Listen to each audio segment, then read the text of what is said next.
আফগানিস্তানের বিরুদ্ধে আনুষ্ঠানিক যুদ্ধ ঘোষণা করেছে পাকিস্তান। সেনাপ্রধান আসিম মুনিরের বাহিনীর বিমান ও স্থল হামলায় কাঁপছে কাবুল, কান্দাহার। পাল্টা আক্রমণে ছাড় না দেওয়ার ঘোষণা দিয়েছে আফগানিস্তানের তালেবান সরকার। শুক্রবার রাতে সীমান্তে আফগানিস্তানি বাহিনীর প্রতিশোধমূলক হামলার জবাবে পুরোদমে আক্রমণ শুরু করে পাকিস্তান। এক রাতেই তালেবানের প্রায় ১৫০ সেনার প্রাণহানির দাবি করছে ইসলামাবাদ। অপরদিকে আফগান হামলায় আসিম মুনিরের বাহিনীর অর্ধশত সদস্য নিহত হয়েছে বলে পাল্টা দাবি করছে কাবুল।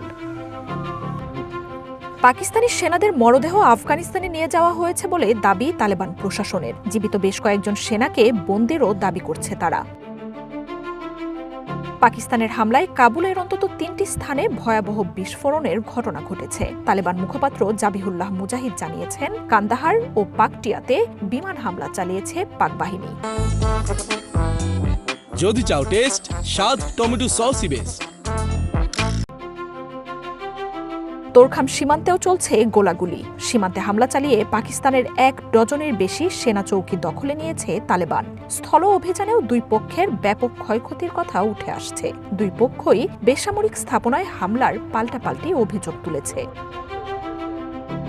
আফগান বাহিনী পাকিস্তানের একটি F-16 যুদ্ধবিমান ভূপাতিতের দাবিও করেছে। সামাজিক মাধ্যমে যুদ্ধবিমানটিতে বিস্ফোরণের ভিডিও প্রকাশ করা হয়েছে। সামাজিক মাধ্যমে এক্সে পাকিস্তানের প্রতিরক্ষামন্ত্রী খাজা আসিফ জানান, ধৈর্যের সীমা অতিক্রম করেছেন তারা। পাকিস্তান আফগানিস্তানের মধ্যে যুদ্ধ শুরু হয়েছে বলেও জানান তিনি। ইসলামাবাদ বলছে, বিমান হামলায় তালেবানের গুরুত্বপূর্ণ সামরিক স্থাপনা ও অস্ত্রাগারগুলো ধ্বংস করা হয়েছে। ২টি সেনা ব্রিগেডের ঘাঁটিও ধ্বংসের কথা জানানো হয়েছে। তবে সীমান্তে নিজেদের সেনা চৌকি হারানোর কথা নাকচ করেছে শেহবাজ শরীফ প্রশাসন। যুদ্ধ ঘোষণার পর পাকিস্তান জুড়ে বাড়ানো হয়েছে নিরাপত্তা।